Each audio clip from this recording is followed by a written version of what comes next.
जय हिंद मेरे प्यारे साथियों। नमस्कार, स्वागत है आप सभी का एक बार फिर से आपके अपने यूट्यूब चैनल एचएस के स्टडी में। प्यारे साथियों, आज हम पढ़ने वाले हैं जो एमपी पुलिस की परीक्षा में पूछे जाते हैं जीके जीएस के क्वेश्चन। आज हम उन सभी को यहाँ पर हल करेंगे और आप भी हमारे साथ साथ टेस्ट लगाइएगा कि आप कितना हल करते हैं और कितना स्कोर करते हैं इसमें, जीके जीएस में कितना कर पा रहे हैं और कितना आपको बाकी है। तो आप हमारे साथ साथ करिएगा और आपका कितना भी स्कोर आता है, जितना आता है उतना कमेंट करके ज़रूर बताएं। दोस्तों, अगर आप हमारे चैनल पर नए आए हुए हैं तो चैनल को सब्सक्राइब करें और वीडियो को लाइक करें। दोस्तों, आप वीडियो को लाइक नहीं करते हो और सब्सक्राइब नहीं करते हो तो अच्छा नहीं लगता है। और आज का वीडियो आपके लिए बहुत ही खास होने वाला है।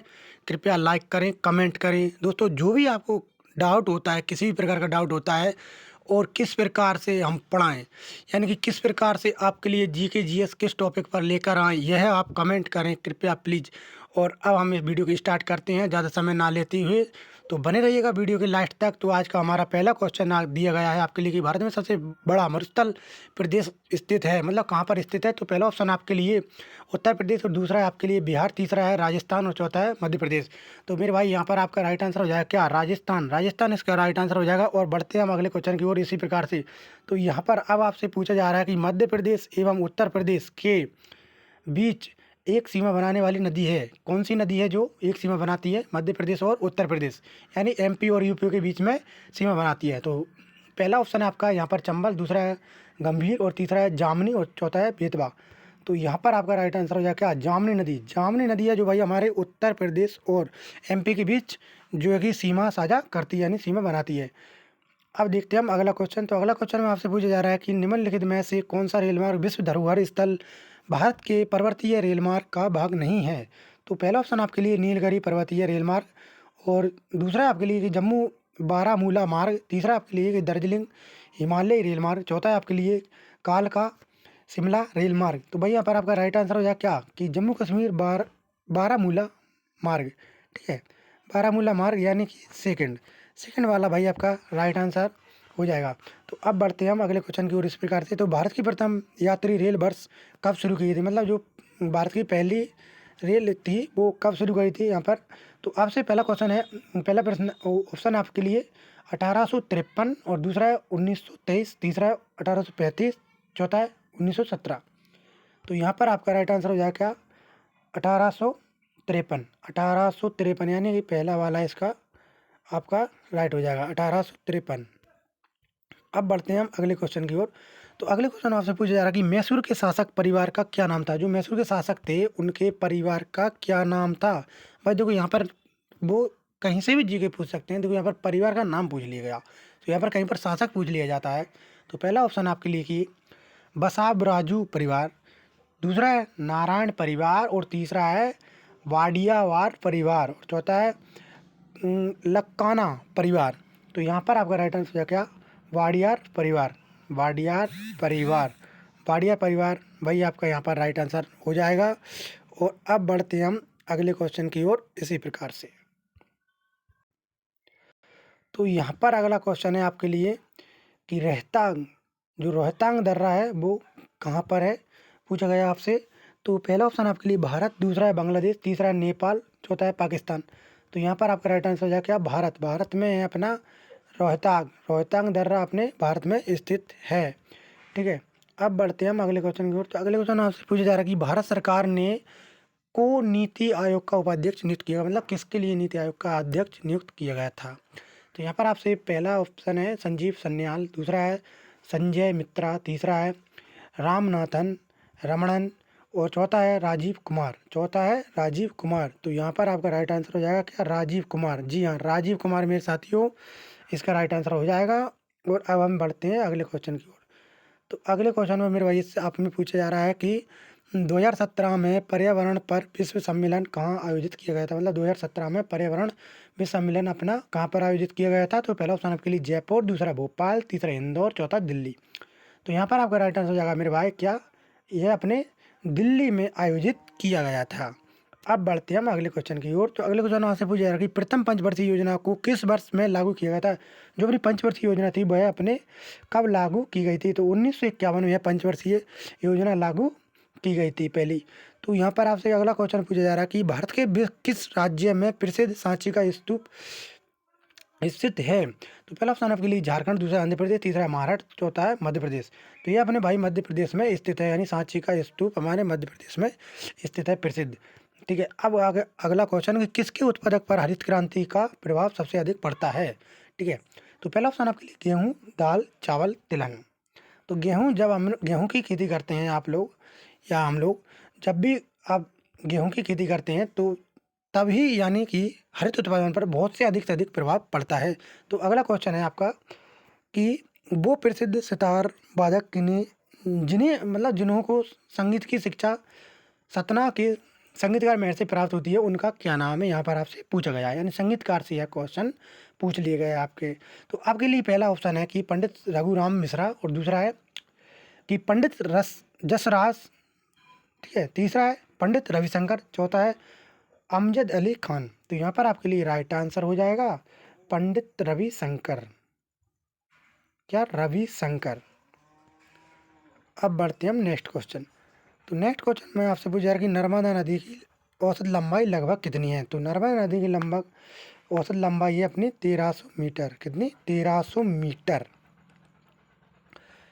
1300 मीटर इसका राइट आंसर हो जाएगा हमारा। अब बढ़ते हैं हम अगले क्वेश्चन। तो अगले क्वेश्चन आपसे पूछा जा रहा है कि अर्जुन पुरस्कार के लिए दिया जाता है, मतलब अर्जुन पुरस्कार भाई किस क्षेत्र में यहाँ पर दिया जाता है, तो किसके लिए दिया जाता है। तो यहाँ पर आपसे पहला ऑप्शन है कि युद्ध भूमि में बहादुरी के लिए, ठीक है, और दूसरा है आपातकालीन स्थिति में असाधारण सेवा के लिए, तीसरा है खेल उत्कृष्ट प्रदर्शन के लिए, चौथा है समाज सेवा के लिए। तो यहाँ पर आपका राइट आंसर क्या? खेल उत्कृष्ट के लिए दिया जाता है, उत्कृष्ट प्रदर्शन के लिए यह अपना अर्जुन पुरस्कार दिया जाता है खेल के लिए। ठीक है, और अगला क्वेश्चन है आपके लिए कि पटना नदी के किनारे पर बसा है, मतलब पटना है जो किस नदी के किनारे पर बसा है। आपको घबराना नहीं है, आपको क्वेश्चन को आराम से समझना है, बिल्कुल अच्छे से, एकदम इजी क्वेश्चन है, बिल्कुल कुछ भी नहीं है इसमें। तो पहला ऑप्शन आपके लिए कि सतलज, दूसरा है गंगा, तीसरा है नर्मदा, चौथा है महानदी। तो ये अपने गंगा नदी के किनारे स्थित है क्या? पटना, जो गंगा से होकर गुजरती है, तो यहाँ पर।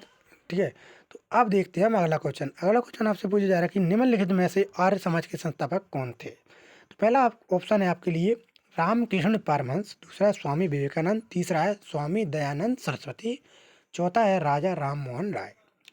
तो यहाँ पर आपका राइट आंसर हो जाएगा क्या? स्वामी दयानंद सरस्वती जी। ठीक है, तो स्वामी दयानंद सरस्वती जी आपका ये राइट आंसर यहाँ पर हो जाएगा, यानी इन्होंने आर्य समाज की स्थापना की थी। तो अब बढ़ते हैं हम इसी प्रकार से अगले क्वेश्चन की ओर। तो अगले क्वेश्चन में आपसे पूछा जा रहा है कि राष्ट्रीय फिल्म पुरस्कार 2013 में सर्वश्रेष्ठ निर्देशक के रूप में किसको चुना गया था। पहला ऑप्शन आपके लिए कि हंसल मेहता, दूसरा है बालू महेंद्र, तीसरा है आनंद गांधी, चौथा है राकेश ओम प्रकाश मेहरा। तो यहाँ पर आपका राइट आंसर हो जाएगा क्या? हंसल मेहता। ठीक है, हंसल मेहता भाई आपका यहाँ पर राइट आंसर हो जाएगा क्या? हंसल मेहता। अब चलते हैं हम अगले प्रश्न की ओर। तो अगले प्रश्न में आपसे पूछा जा रहा है कि पानीपत का तीसरा युद्ध किसने जीता था। पहला युद्ध, दूसरा युद्ध, पानीपत का मतलब तीसरा युद्ध किसने जीता था। तो आपसे पूछा जा रहा है, पहला ऑप्शन आपके लिए कि इब्राहिम लोदी, दूसरा है आपके लिए अहमद शाह अब्दाली, और तीसरा आपके लिए शेर शाह सूरी, और चौथा है आपके लिए हेमचंद्र विक्रमादित्य। तो यहाँ पर आपका राइट आंसर हो जाएगा क्या? अहमद शाह अब्दाली। ठीक है, अहमद शाह अब्दाली इसका जो है राइट आंसर हो जाएगा। अब यहाँ पर आपको एक विषम ज्ञात करना है। तो यहाँ पर आपके लिए 4 ऑप्शन दिए गए हैं, और आपका पहला ऑप्शन है यहाँ पर कि मुर्गा मुर्गी, राजा और मंत्री, पति और पत्नी, कुत्ता और कुतिया। तो यहाँ पर आपके लिए सेकंड है राजा और मंत्री, यहाँ पर राजा और रानी होना चाहिए था लगभग। तो यहाँ पर आपका राइट आंसर हो जाएगा। तो अब चलते हैं हम अगले प्रश्न की ओर। तो अगले प्रश्न में आपसे पूछा जा रहा है क्या? गुरु के बारे में पूछा जा रहा है यहाँ पर कि सिखों के 10वें गुरु कौन थे। तो भाई यहाँ पर सिखों के 10वें गुरु पूछा गया है आपसे, आपको गुरु भी याद रख लेना है। ठीक है, तो पहला ऑप्शन आपके लिए गुरु अमरदास, दूसरा आपके लिए गुरु आनंद देव, तीसरा है गुरु गोविंद सिंह, चौथा है गुरु अर्जुन देव। तो यहाँ पर आपका राइट आंसर हो जाएगा क्या? गुरु गोविंद सिंह। गुरु गोविंद सिंह आपका यह राइट आंसर हो जाएगा। गुरु गोविंद सिंह सिखों के 10वें गुरु थे। ठीक है, आपको याद रखना है अच्छे से, बहुत ही इम्पोर्टेंट क्वेश्चन है आपका ये, क्योंकि परीक्षाओं में कई बार पूछा गया है और पूछा जाता है और आगे भी आपसे पूछ सकते हैं। अब यहाँ पर तो आपके लिए अगला क्वेश्चन है कि एक अंतरिक्ष यात्री अगर चंद्र पर खड़ा है तो वह गेंद ऊपर की ओर फेंकता है तो क्या होगा? तो गेंद मतलब क्या करेगी? जिस प्रकार से आपके लिए ऑप्शन दिए गए हैं उस प्रकार से आपको आंसर को चुनना है। तो पहला ऑप्शन दिया गया आपके लिए कि चंद्रमा पर उछलती रहती है, ठीक है। और दूसरा आपके लिए कि ऊपर जाएगी और फिर चंद्रमा की सतह पर वापस आ जाएगी। तीसरा आपके लिए कि अंतरिक्ष में गिर जाएगी। और चौथा है आपके लिए कि ऊपर ही चली जाएगी और कभी नीचे नहीं आएगी। ऐसा तो नहीं हो सकता, ठीक है। लेकिन इसका राइट आंसर हो जाएगा हमारा क्या, कि ऊपर जाएगी और फिर चंद्रमा की सतह पर वापस आएगी, ठीक है। तो ये आपका राइट आंसर हो जाएगा ये वाला, सेकंड वाला। तो अब आपसे अगला पूछा गया कि उस तरल का नाम बताइए जिसमें रक्त कोशिकाएं होती हैं, यानी सेल के बारे में आपसे यहाँ पर पूछा गया है। यानी कि क्वेश्चन बहुत ही इंपॉर्टेंट है भाइयों, किसी परीक्षा में यह क्वेश्चन आपसे पूछा जा सकता है। तो पहला ऑप्शन आपके लिए सीरस, दूसरा है रक्त, तीसरा है जीव द्रव्य, चौथा है लसिका। तो यहाँ पर आपका राइट आंसर हो जाएगा क्या, जीव द्रव्य, ठीक है। जीव द्रव्य इसका राइट आंसर हो जाएगा। अब बढ़ते हैं हम अगले प्रश्न की ओर। बहुत जल्दी हमको कंप्लीट करना है क्योंकि आपका एग्जाम कभी भी हो सकता है, आज भी कल भी अगली तारीख को भी। निम्नलिखित में से वायु जनित रोग की पहचान करें। तो यहाँ पर आपके लिए जो वायु से रोग होने वाला है यानी एयरबोर्न के बारे में आपसे यहाँ पर पूछा गया है। तो आपके लिए पहला ऑप्शन दिया गया है यहाँ पर कि घेंगा एवं मेरेस्मस, ठीक है। दूसरा ऑप्शन दिया गया आपके लिए कि सामान्य जुकाम एवं तपेदिक टीबी, ठीक है। और तीसरा ऑप्शन दिया गया आपके लिए रेबीज एवं एड्स। चौथा ऑप्शन दिया गया आपके लिए हैजा एवं दस्त। तो भैया पर आपका राइट आंसर हो जाएगा क्या, सामान्य जुकाम, ठीक है, लगभग एवं तपेदिक। तो बी ऑप्शन इसका राइट हो जाएगा, यानी 2 नंबर का। तो अब देखते हैं हम अगला क्वेश्चन। तो अगले क्वेश्चन आपसे पूछा जा रहा है कि चुंबक तत्व का पक्का परीक्षण है, मतलब कौन सा जो है पक्का परीक्षण है इसका चुंबक तत्व। तो आपको ये आंसर बहुत अच्छे से, इजी क्वेश्चन है ये, एकदम इजी। तो पहला ऑप्शन है आपके लिए कि घना ताड़न, ठीक है। दूसरा है आकर्षण, तीसरा है प्रतिकर्षण और चौथा है विसरण, ठीक है। तो विसरण चौथा है हमारा। तो यहाँ पर हमारा राइट आंसर हो जाएगा क्या, कि प्रतिकर्षण की क्रिया यहाँ पर वो करेगा आपके लिए। तो आपके लिए यहाँ पर आंसर राइट हो जाएगा क्या, तीसरा वाला। जो तीसरा वाला आंसर है भाई वो सही रहेगा आपके लिए, और क्योंकि यही यहाँ पर हो सकता है। तो आँख के किस विशिष्ट क्षेत्र में कोई संवेदी कोशिका नहीं होती, यानी कोई सेल नहीं होता जो आई कंटेंस होता है, नो सेंसरी सेल्स, यानी यहाँ पर पूछा गया है आपसे लिए कि कोशिका नहीं होती आँख के जो कौन सा क्षेत्र है वहाँ पर। तो पहला ऑप्शन आपके लिए कि परितारिका यानी आइरिस, दूसरा आपके लिए नेत्र लेंस आई लेंस, तीसरा आपके लिए अंतस्थल यानी ब्लाइंड स्पॉट, ठीक है। और चौथा आपके लिए कि श्वेत पटल यानी कोर्निया यानी जो हाँ, एक क्वेश्चन आपका बनता है कि हम नेत्रदान करते हैं जब, यहाँ पर क्या बनता है, कोर्निया, यानी कि नेत्रदान करते हैं जब हमको कोर्निया दान किया जाता है। तो यहाँ पर आपके लिए राइट आंसर हो जाएगा क्या, अंधस्थल ब्लाइंड स्पॉट, ठीक है। तो यहाँ पर आपका राइट आंसर हो जाएगा क्या, अंधस्थल ब्लाइंड स्पॉट। तो तीसरा वाला इसका भाई आपका राइट हो जाएगा। तो अगला प्रश्न दिया गया आपके लिए कि अपशिष्ट जल को निकालने के लिए ड्रेनेज पाइप के नेटवर्क को क्या कहा जाता है। तो ड्रेनेज पाइप के नेटवर्क को क्या कहा जाता है, यहाँ पर वाटर इज द सॉलिड। तो पहला ऑप्शन है आपके लिए कि सीवर प्रणाली यानी सेवर सिस्टम, दूसरा है जल निकास यानी ड्रेंज, और तीसरा आपके लिए अपशिष्ट जल आपूर्ति, चौथा आपके लिए जल आपूर्ति प्रणाली। तो यहाँ पर आपका राइट आंसर हो जाएगा क्या, सीपर प्रणाली, सीवर प्रणाली यहाँ पर आपका राइट आंसर हो जाएगा जो है कि।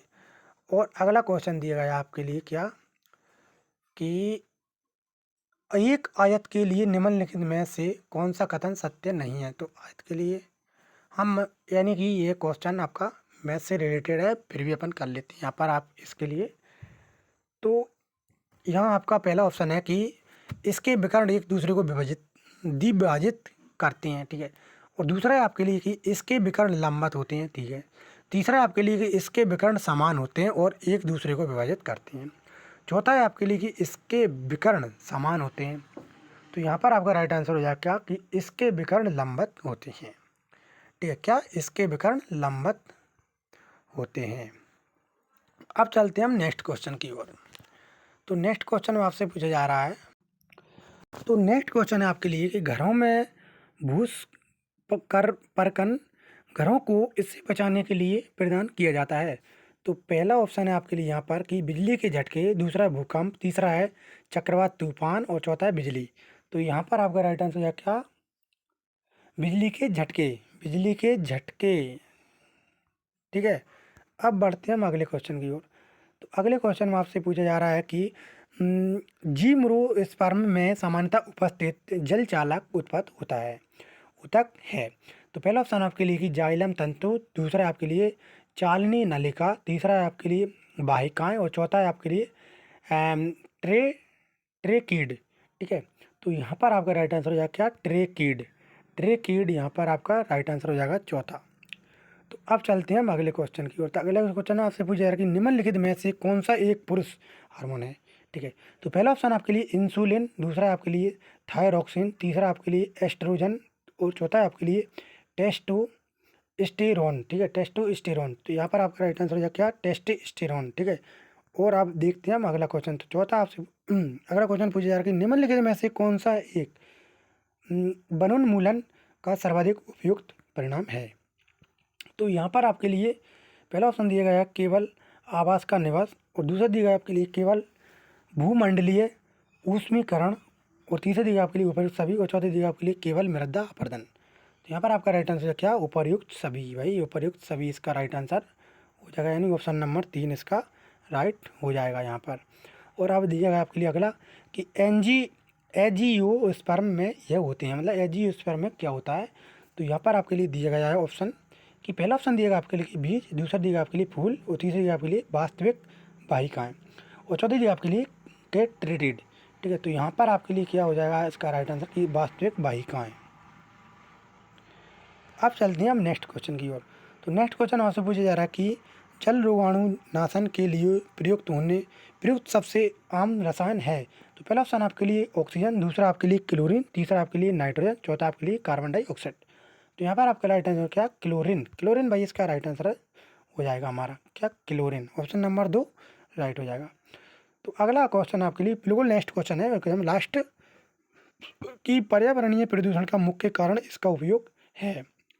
तो पहला ऑप्शन आपके लिए कि जीवाश्म ईंधन, दूसरा आपके लिए ज्वारीय ऊर्जा, तीसरा आपके लिए पवन ऊर्जा, चौथा आपके लिए सौर ऊर्जा। तो यहाँ पर आपका राइट आंसर हो जाएगा क्या, जीवाश्म ईंधन, जीवाश्म ईंधन। ठीक है, अब बढ़ते हैं हम नेक्स्ट क्वेश्चन में। तो भाई यहाँ पर आपका सेट कंप्लीट हुआ, और आप कमेंट करके बताएं कि आपने कितने क्वेश्चन यहाँ पर राइट किए और आपको कहाँ पर डाउट है, आप बिल्कुल कमेंट करें।